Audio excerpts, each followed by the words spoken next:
چاند رات شریعت اسلامیہ میں لیلۃ الجائزہ کہلاتی ہے، اور اللہ تعالیٰ جل شانہ بندوں کو اس رات نوازتا ہے کہ پورا مہینہ تم نے روزے رکھے اور اب میں تمہیں اس کا صلہ عطا کروں گا۔ اور لیلۃ الجائزہ میں اللہ عیدی عطا کرتا ہے، اور بندوں کو وہ عطا کرتا ہے جو وہ سوچ بھی نہیں سکتے کہ ہمارا مالک ہمیں کیا کیا عطا کرتا ہے۔ ہر شخص جو عیدی دیتا ہے وہ اپنی طاقت کے مطابق دیتا ہے نا۔ آپ کو بھی بچپن میں عیدی ملتی رہی ہوگی، اب بھی ملتی ہوگی، تو کوئی 10 روپے، کوئی 20 روپے، کوئی 50 روپے، لیکن کوئی ایسا بھی ہوتا ہے کہ جس کے پاس فراوانیاں ہوتی ہیں تو پھر اس کی عیدی تو اس کی عیدی ہوتی ہے۔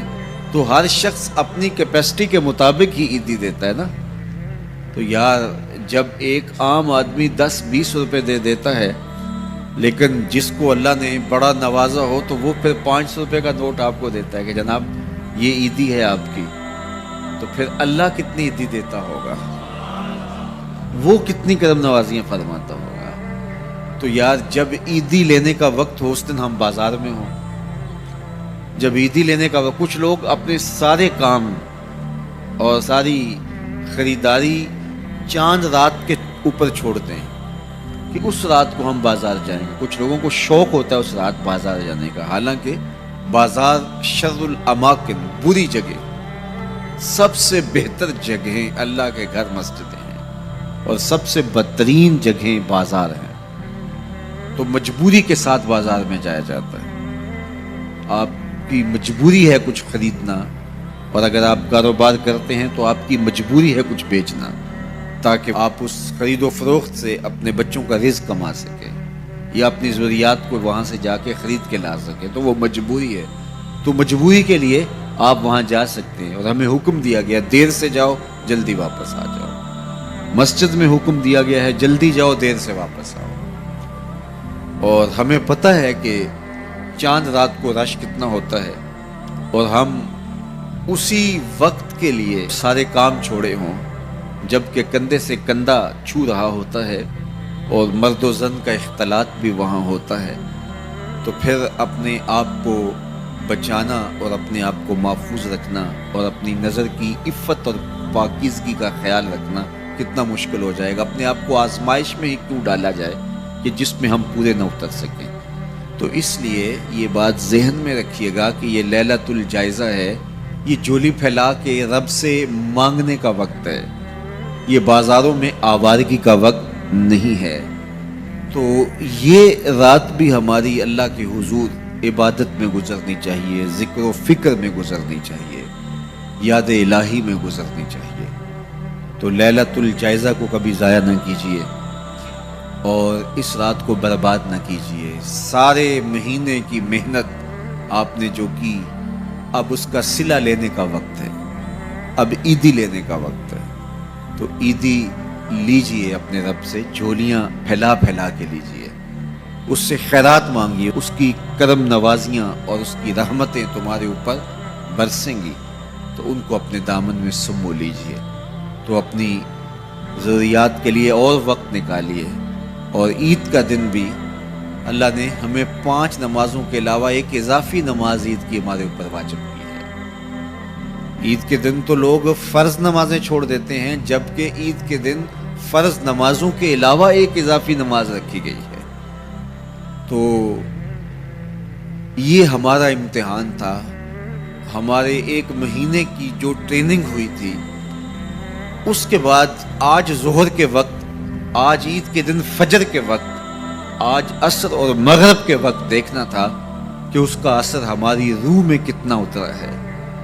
اور میں کہتا ہوں کہ جب مسلمان سارا مہینہ روزے رکھیں، تراویح بھی پڑھیں اور نمازیں بھی ادا کریں، اور عید کے دن فجر کے وقت مسجد میں نمازی نہ ملے، ظہر کے وقت آدھی صف ہو، تو شیطان تو بڑا خوش ہوتا ہوگا، وہ تو بڑا راضی ہوتا ہوگا کہ یہ پڑھتے تھے نمازیں اور تراویح اور کیا کیا کرتے تھے، پتہ چلا نا کہ ان کے اندر کچھ بھی نہیں اترا، اور یہ جہاں کھڑے تھے اس سے بھی نیچے لڑک کے آ گئے۔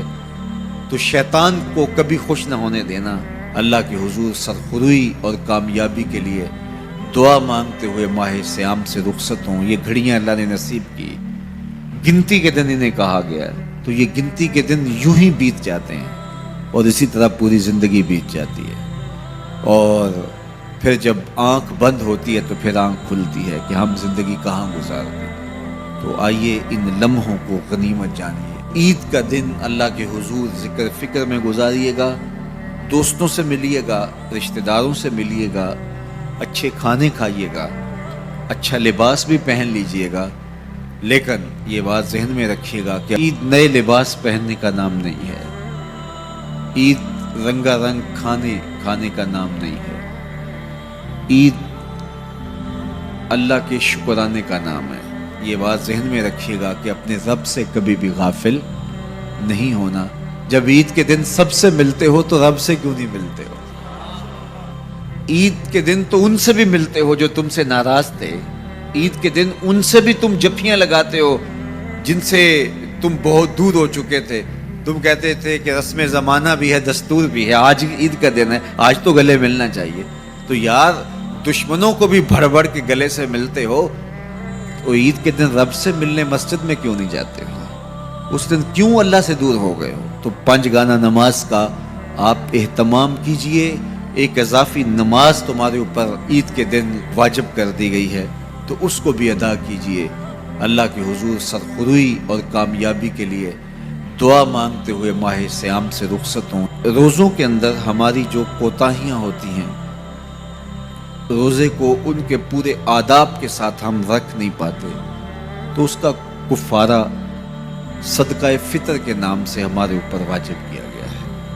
ہر وہ شخص جو مال نصاب کا مالک ہے اور اس پر سال گزرنا شرط بھی نہیں ہے، تو اس پر صدقہ فطر واجب ہوتا ہے، اور صدقہ فطر کے ذریعے سے ہم غریب لوگوں کو عید کی خوشیوں میں شامل کرتے ہیں۔ تو غرباء کو، مساکین کو عید کی خوشیوں میں شامل بھی کیجئے، اور ان کی ضروریات کا ضرور خیال کیجئے۔ اپنی ہمسائیگی میں، اپنی رشتہ داریوں میں بہت خیال رکھیے گا، اور لوگوں کو عزت نفس دیجئے گا، لوگوں کی ضروریات کا خیال رکھیے گا، اور اپنے بچوں کو بھی اس بات کی تلقین کیجئے گا کہ وہ عید کے موقع پر اپنے دوستوں کو، بچیاں اپنی سہیلیوں کو ان کا پورا خیال رکھیں، اور ان کی عزت نفس کا بھی خیال رکھیں۔ یہ بچپن کے اندر ہی بچوں کو جو اپنی انفرادیت جتلانے کا مزاج پیدا ہو جاتا ہے، اور یہ ساری زندگی ختم نہیں ہوتا، اور یہ عمومی طور پہ یہ وہ مواقع ہوتے ہیں جن مواقع پہ یہ احساس ان کا جو ہے وہ اجاگر ہوتا ہے، پھر بڑھتا ایک مرض بن جاتا ہے۔ اس لیے بچوں کو بچپن کے اندر ہی دوسروں کا احساس سکھائیے، نہ کہ ان کے اندر احساس تفاخر پیدا ہو۔ اعتدال کے ساتھ ان کی ضروریات کو پورا کیجیے، لیکن آپ کا جو اطراف ہے، گرد و پیش کا ماحول ہے، اس کا بھی پورا خیال رکھا جائے کہ بچے احساس برتری میں مبتلا نہ ہو جائیں اور ایسی امراض ان کے اندر پیدا نہ ہو جائیں، بلکہ بچوں کو راہ خدا میں خرچ کرنے کی ترغیب دیجیے۔ بچوں کو جب آپ سکول جاتے ہوئے خرچی دیتے ہیں یا ایسے مواقع پر، تو ان کو ساتھ یہ بھی کہہ دیجئے کہ آپ اپنی ہمجولیوں کا اور اپنے دوستوں کا ضرور خیال رکھنا ہے، اور ان کو ان خوشیوں میں ساتھ شامل کرنا ہے۔ ان کو دینے کی عادت پڑے بچپن کے اندر، اور جو بچپن میں دینا شروع کر دیتے ہیں وہ بڑھاپے تک بانٹتے رہتے ہیں، اور جو بانٹتا رہتا ہے اللہ اس کو کمی نہیں آنے دیتا۔ تو یہ مزاج اچھی طرح سے راسخ ہو، بچوں کے اندر پختہ ہو۔ تو یہ عید نئے کپڑے پہننے کا نام نہیں ہے، عید جو ہے وہ اللہ سے ڈرنے کا نام ہے۔ حضرت سیدنا فاروق اعظم رضی اللہ تعالیٰ عنہ عید کے دن رو رہے تھے، تو کسی نے کہا کہ عمر عید کے دن رو رہے ہو؟ تو کہا مجھے نہیں پتا میرے روزے قبول ہوئے ہیں یا کہ نہیں، میں مقبولین میں سے ہوں یا مطرودین میں سے۔ اگر مقبول ہوں تو اچھی بات ہے، اور اگر مقبول نہیں تو روزے منہ پہ مارے جاتے ہیں۔ تو اس لیے عید کا موقع ہمارے لیے ایک بہت بڑا امتحان بھی ہے، اور عید کا موقع ایک اعتبار سے بہت بڑی خوشی بھی ہے کہ اللہ تعالیٰ نے ہمیں توفیق نصیب کی کہ ہمیں 29 یا 30 روزے نصیب کیے. روزے 30 ہوں یا 29 ہوں، یہ بات ذہن میں رکھیں، اللہ ثواب پورے 30 کا ہی عطا کرتا ہے. جو پاکستان میں اس وقت چاند کی صورتحال ہے تو غالب امکان یہی ہے کہ آج آخری روزہ ہوگا اور کل عید ہوگی، لیکن یہ رویت حلال کمیٹی کے اعلان پر منحصر ہے. اگر ان کو شرعی شہادتیں مل جاتی ہیں اور وہ اعلان کرتے ہیں تو کل عید ہوگی، اگر نہیں اعلان کرتے تو پرسوں عید ہوگی. چونکہ یہاں تو شریعت نے ہمیں جو کہا ہے وہ یہی ہے کہ روزہ چاند کو دیکھ کے رکھو اور روزہ چاند کو دیکھ کے افطار کرو. تو چاند کی رویت جب ہوگی تو ہم روزہ رکھیں گے، چاند کی رویت ہوگی تو ہم عید کریں گے. تو ہم حضور علیہ السلام کے اس فرمان کے پابند ہیں. جدید ذرائع جو ہیں ان سے ہم مدد تو حاصل کر سکتے ہیں، لیکن شرط رویت ہے.